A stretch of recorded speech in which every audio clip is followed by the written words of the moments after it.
Assalamualaikum warahmatullahi wabarakatuh. Berjumpa lagi dengan saya Awan, tentunya dalam podcast YKU Bali.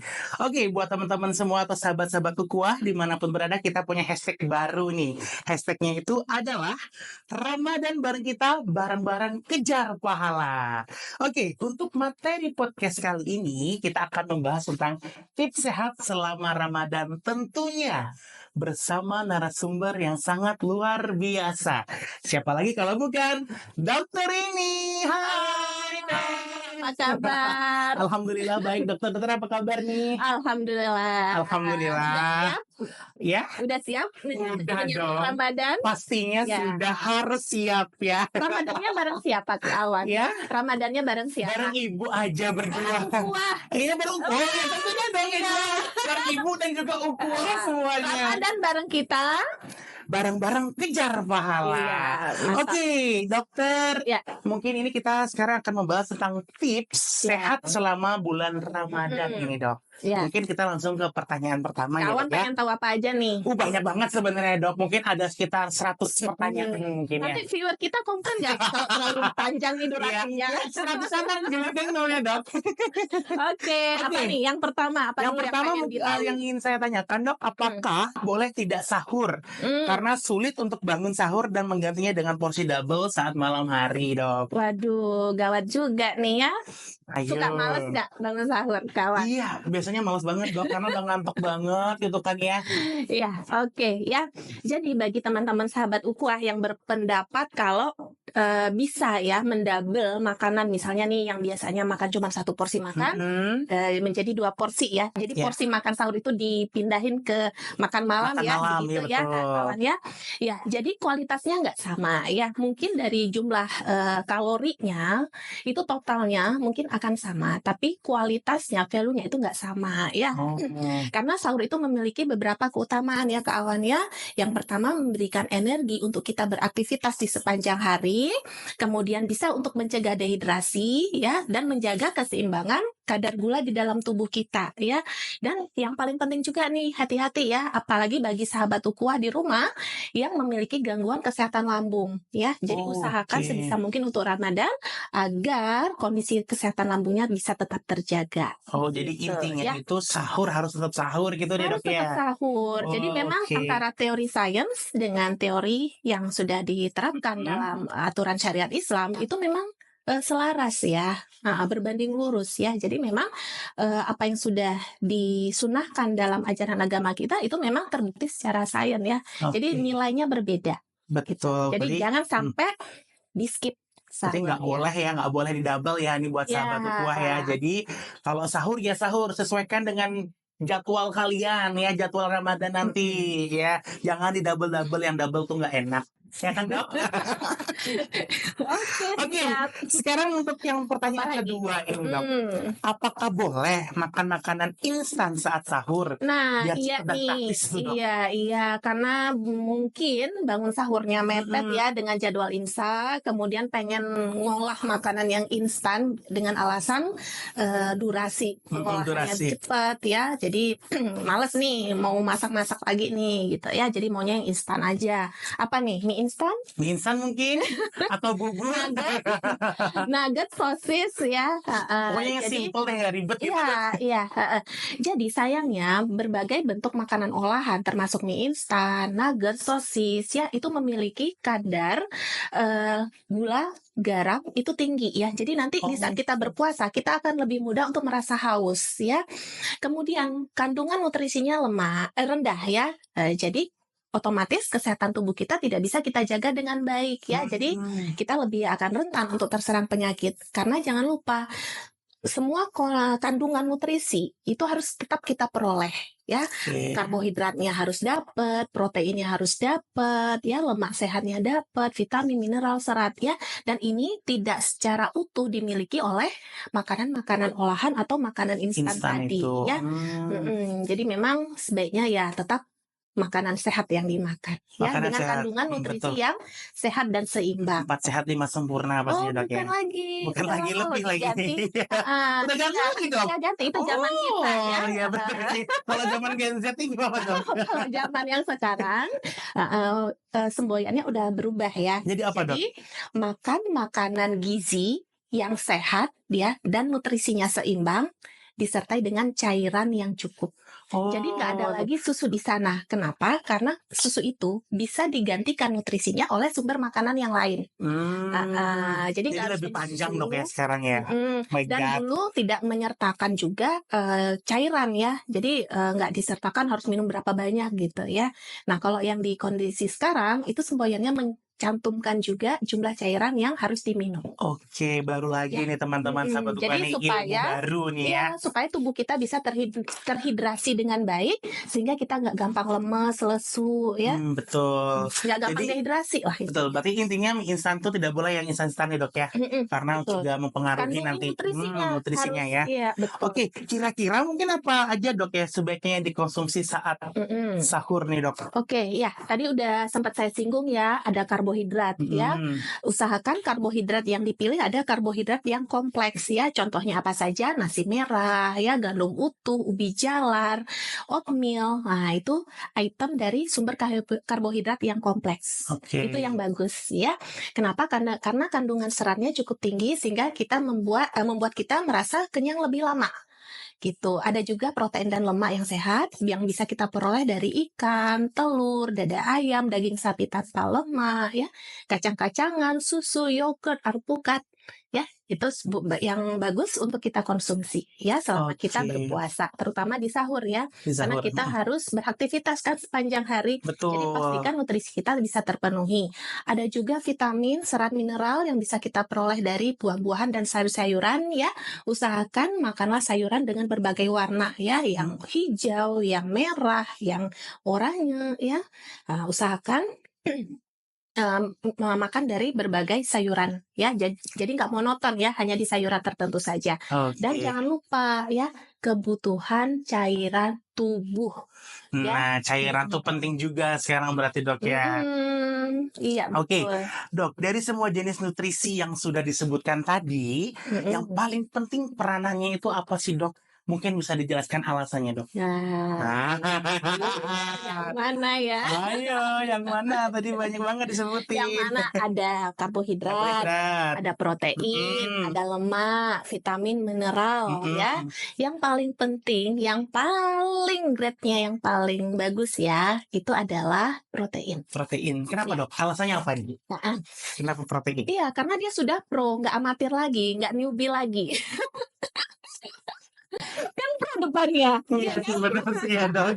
Enggak, bercanda ya. Oke. Oke, jadi protein itu selain memiliki sumber energi yang tinggi ya. Jadi kan kita butuh energi nih untuk beraktivitas ya kan. Nah, tapi dia juga memiliki efek untuk menekan hormon grelin. Jadi hormon grelin. pernah dengar nggak kawan? Nggak pernah dengar sih. Nah, Itu jadi apa ini itu hormon grelin? lapar ya. Oh. Ya, jadi kalau di dalam tubuh kita seiring dengan meningkatnya kadar hormon ini, maka hormon ini akan memberikan sinyal ke otak kita dan memberikan sensasi ingin makan, jadi sensasi lapar. Lapar terus-terusan Iya, gitu, Dok, jadi ya? kalau ada muncul rasa lapar, berarti itu kadar hormon grelinnya tinggi. Nah, yang bisa menekan si hormon grelin ini adalah si protein. Jadi protein ini memberikan sensasi kenyang yang lebih lama dibanding sumber energi. Berarti harus makan protein banyak-banyak nih biar kenyang terus gitu, Dok. Nggak berlebihan juga sih ya. Segala sesuatu yang berlebihan tidak baik. Oke, baik, Dok. Ya. Oke. Di protein kalau bisa ya Harus ya seimbang pokoknya intinya, Dok, ya. seimbang. Kalau bisa sedikit lebih dilebihkan supaya kita nggak gampang lapar ya. Betul. Di saat berpuasa. Baik, Dok. Terus berapa banyak sih kita harus minum air putih nih, Dok, saat berpuasa? Tadi kan sudah kalau makanan proteinnya harus tinggi, sedangkan minuman air putih itu berapa Berapa kali kita harus minum? Sebenarnya nggak cuma air putih ya, karena kan cairan yang bisa kita peroleh itu bisa bersumber dari mana aja ya, bisa dari jus, dari sup, soto, kaldu dan sebagainya ya. Tapi kalau air putih sebaiknya 8 gelas ya dalam 8 gelas 24 jam. ukuran apa nih dok? Ada yang kecil segini, ada yang gede segini. Nah, kalau ukuran gelasnya itu disesuaikan dengan berat badannya. Oh, Ya, jadi kalau 50 sampai dengan berat badan 70 kg itu di kisaran 1,5 sampai 2,1 liter.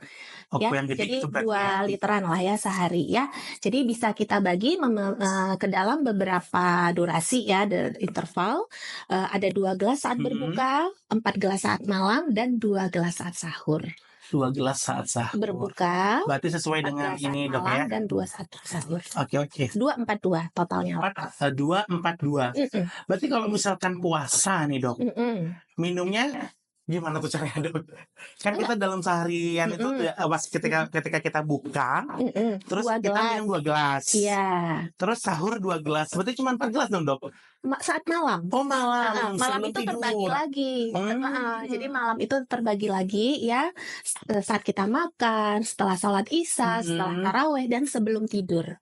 Oh itu cukup berarti 2 aja deh. Itu 4 ya saat malam ya. Kalau saat sahur 2 gelas saat sahur itu saat kita baru bangun tidur ya, dan 1 gelas lagi di saat kita makan sahur. Oke, itu kan ilmunya bermanfaat banget nih buat sahabat ukhuwah nih. Jangan langsung Gelondong ya. kembung ya nggak ada. Iya, betul. Ya, Oke, jadi dok. ada jeda waktunya ya. Bener-bener. Ya. Oke dok, tadi kan kita membahas masalah mie instan nih dok. Selain mie instan nih, apa masih ada lagi yang harus kita hindari saat makan sahur? Saat sahur ya. Oke, saat sahur kita utamakan kandungan nutrisi ya. Jadi makanan-makanan dengan kandungan nutrisi yang rendah, contohnya ya kayak makanan olahan seperti makanan yang manis ya, terutama kayak donat ya, itu kan manis banget ya. Kadar gulanya tinggi ya. Jadi kita cepat kenyang tapi yang kita peroleh nutrisinya itu rendah gitu ya, atau yang tinggi garam ya, itu akan membuat kita cepat haus. Bayangin kan makanan-makanan instan itu kan kebanyakan gurih ya. Gurih itu kan dari garam tentunya, dan itu membuat kita cepat haus ya. Dan jangan lupa garam itu juga bisa membuat retensi cairan, jadi cairan itu terbendung dan tidak tersirkulasi dengan baik, otomatis nanti akan menimbulkan rasa tidak nyaman selama kita berpuasa. Berarti donat itu juga kita harus hindari. Makanan pedas, yang manis, hati-hati. pedas itu juga harus. Iya, hati-hati bagi yang pencinta pedas nih, ya akan bisa menyebabkan gangguan pencernaan, menimbulkan rasa mual, muntah, ya nyeri pada lambung, mahnya kambuh, atau bahkan bisa menyebabkan diare. Kalau udah diare kan gawat juga ya. Betul sekali. Resiko dehidrasinya akan tinggi di sana. Ya, jadi kualitas puasanya nanti bisa menurun ya. Jadi harus hati-hati ya dok ya. Atau yang suka makanan bersantan, berminyak. Oh itu juga nggak boleh dok, harus dihindari. Bener ya. Doyan banget. Mulai kurangin ya dari sekarang ya. Ada ketahuan deh ini. Baik-baik. Banyak ya ternyata. Oke dok. Kita lanjutkan lagi dok ya untuk pertanyaan selanjutnya. Di saat kita sahur, apakah kita boleh minum kopi nih dok? Apalagi untuk orang tua nih yang suka ngopi karena pusing kepalanya. Itu gimana dok? Susah juga ya kalau sesuatu yang sudah menjadi habit itu memang sulit ya untuk dihilangkan ya. Mungkin mulai dari sekarang bagi teman-teman yang suka minum teh, kopi ya, apalagi dengan jumlah yang cukup banyak ya, di atas 2 cangkir itu tergolong cukup banyak ya. Jadi mulai sekarang ya sebisa mungkin konsumsi kopi, teh ya itu sudah mulai dikurangi ya, apalagi saat sahur, karena semua minuman-minuman yang mengandung kafein ya, nggak cuma teh kopi aja ya, coklat, minuman bersoda, minuman berenergi itu juga mengandung kafein, dan kafein ini memberikan efek diuretik ke dalam tubuh kita, jadi mendorong kita untuk sering ke belakang untuk buang air kecil. Padahal tujuan kita itu untuk menghidrasi, memberikan cairan tubuh yang cukup ya, supaya nggak gampang lemas. Justru malah cairannya banyak yang hilang, otomatis nanti akan lebih mudah untuk lesu ya. Jadi ujung-ujungnya nanti nggak produktif juga ya. Betul. Berarti intinya itu boleh minum tetapi sebaiknya Sebaiknya dihindari. dihindari. Kalau Oke. mau minum ya, terpaksa sekali nih karena aduh udah kepengen banget gitu ya, karena udah jadi habit ya Betul. untuk minum kopi, minumnya sebaiknya setelah makan malam dan jumlahnya dikurangi. Oh, setelah makan malam berarti Iya, bukan saat sahur ya, Dok, ya? jadi lambungnya sudah tercover dengan makanan ya, jadi tidak langsung kontak antara si kafein dengan dinding lambung dan kemudian resiko dehidrasinya bisa ditekan ya, karena kan saat malam hari kita mengkonsumsi cairan, makan, minum ya, cairan sudah terhidrasi dengan baik ya. Tapi hati-hati juga ya, karena kan efek kafein ini membuat kita sulit tidur ya. Jangan sampai jumlah jam tidur kita selama 24 jam itu berkurang ya. Otomatis kalau kita berkurang jam tidurnya kan tubuh juga jadi nggak bugar ya di sepanjang hari saat kita Betul. berpuasa ya. Kurangi Oke. jumlahnya, Dikurangi ya. dan hanya konsumsi di saat malam hari. Nah, tuh dengar tuh. Ya, di Untuk saat sahabat sahur tetua, nanti ya itu dehidrasi. harus dikurangi. Bukan tidak boleh minum kopi, tetapi harus dikurangi. Kalau bisa di stop ya. Kalau bisa di stop tuh denger. Tuh, ya ampun dokter, kita kena para pecinta kopi termarah ini semua. Iya. Oke. Ya emang butuh perjuangan ya kalau Iya mau sih, sehat memang, ya Dok. harus ada yang dikorbankan memang. Nggak ujuk-ujuk langsung sehat ya. Harus Betul. ada pengorbanannya lah dikit. Oke, Dok. Kita lanjut tadi tadi kan terkait tentang kopi ya. Sekarang boleh nggak sih ketika kita sudah makan sahur terus abis itu bobok lagi? Boleh nggak? Iya, karena mungkin malamnya kurang tidur ya. Betul. Pengennya lanjut tidur lagi Iya. setelah sahur atau setelah azan subuh atau subuh ya. Nah, sebaiknya sih enggak ya. Karena Keseringan aku, Dok. iya, karena nanti ya kondisi kesehatan lambung kita bisa terganggu ya. Karena lambung kita kan sedang aktif bekerja untuk mencerna makanan yang sudah kita makan di saat sahur tadi ya. Jadi menyebabkan naiknya asam lambung contohnya ya, ujung-ujungnya nyeri ulu hati, mual muntah, kembung, begah ya, karena organ pencernaan kita tidak bisa bekerja dengan semestinya gitu ya. Jadi kalau bisa ya jangan ya, apalagi Jangan ya, Di ya. kalau bisa jangan ya. Kalau pengen lambungnya tetap sehat, nggak boleh tidur lagi. Harus apa dong, Dok? Habis sholat tuh ngapain dong? Olahraga mungkin? Ya, kali ya. Oke, Dok. Ya enggak, nanti olahraga ada waktunya juga. Ada waktunya juga. Oh, berarti nggak boleh. Cuman dia merenung gini aja berarti, Dok. Enggak, baca. Oh, baca Al-Quran. Subhanallah ya. Oke, betul, boleh juga tuh, Dok. Oke, Dok. Tadi kita udah ini, Dok ya. Selanjutnya ya, Dok ya. Oke, apalagi? Bagaimana solusi berolahraga selama bulan Ramadan nih, Dok? Jadi jangan habis sahur tadi ya. Siapa tahu kan lagi gabut ya. Sehat ya. Betul, Dok. Ya, jadi ada waktunya juga ya. Kita harus menyesuaikan kondisi kita di saat kita berpuasa ya dengan aktivitas olahraga ya. Jadi kalau yang biasanya berolahraga pagi hari, coba dipindah schedule-nya di saat menjelang berbuka puasa. 1 jam atau 30 menit sebelum berbuka. Gitu ya. Karena kan di saat kita berolahraga tubuh kita mengeluarkan keringat ya, ada cairan yang terbuang sehingga resiko dehidrasinya akan tinggi di sana. Nah, di saat kita selesai berolahraga duduk maghrib, kita langsung bisa mengganti cairan yang hilang di saat kita berolahraga tadi. Berarti 1 jam sebelum buka puasa. Betul ya. Dan penting juga ya untuk memilih item-item atau jenis olahraga yang sesuai dengan kebutuhan tubuh kita ya. Usahakan yang sifatnya memberikan kesehatan bagi tubuh kita, terutama kardiovaskular ya, kesehatan jantung dan sistem pembuluh darah di tubuh kita. Berarti lari-lari kecil. Yang membuat kita jadi bugar ya. Kita bukan bertujuan untuk membentuk massa otot, tapi menjadikan kita lebih bugar, lebih sehat dan nggak gampang sakit pastinya. Jadi ada jalan, bisa jogging atau mau sepedaan. Bebas berarti 3 kalau renang sih termasuk ini ya yang baik. Cuman kan nanti batal puasanya. Renang yang mana, guys? Minum air gitu ya. Bukan pepatah, beneran realita malah jadinya. Karena halus ya, Dok ya. Iya. Aduh, dikit aja nggak apa-apa deh. Oke, Dok. Ini pertanyaan terakhir nih, Dok. Apa sih akibatnya kalau kita tidak berolahraga selama bulan Ramadan, Dok? Ya, jadi berpuasa itu gak boleh ya dijadikan alasan untuk tidak berolahraga ya. kita harus waktunya harus kita perhatikan, kemudian durasinya juga harus kita perhatikan, ya. Jadi pilihlah, olahraga yang sesuai, kemudian durasinya 30 sampai 50 kali per menit, 30 sampai per kali olahraga, 3 sampai 5 kali seminggu, ya. Itu penting untuk memperoleh kualitas hidup sehat yang baik, ya. Tubuh kita lebih oke. bugar, nggak gampang sakit, ya. Jadi berolahragalah yang sesuai, seperti Nggak itu. usah berlebihan juga kan dok Nggak ya usah berlebihan, berlatihnya. ya cukup 150 menit per minggu ya, yang kalau kita mau bagi 3 nih, 3 Mhm. kali seminggu, otomatis nanti, jatuhnya 50 kali, 50 Mmm, menit per kali per kali. olahraga. Kalau mau dijadikan 5 kali per minggu, otomatis 30 menit per kali olahraga, begitu ya. Kalau Oke. cuman 5 menit berhenti, ya otomatis kebugarannya juga nggak dapet ya.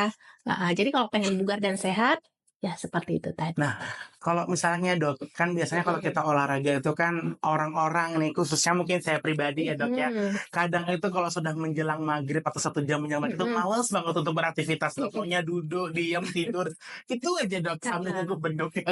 iya. Kan tadi mau bareng-bareng ngejar Iya pahala, sih, menjaga ya. kesehatan Harus juga tahu. iya, berpahala juga kan, Oh, tubuh betul kita kan betul. amanah dari Allah ya, harus kita jaga ya Iya, untuk betul tetap betul bugar Dok. dan sehat. Iya iya, betul betul. Oke, untuk Ya, sahabat Ukhuwah, tadi kita sudah mendengarkan tips sehat selama Ramadan bersama Dokter terima Rini. kasih sudah mengundang Dok, iya saya. dong harus dong selalu dong, kan maskot dokternya kita ini ya.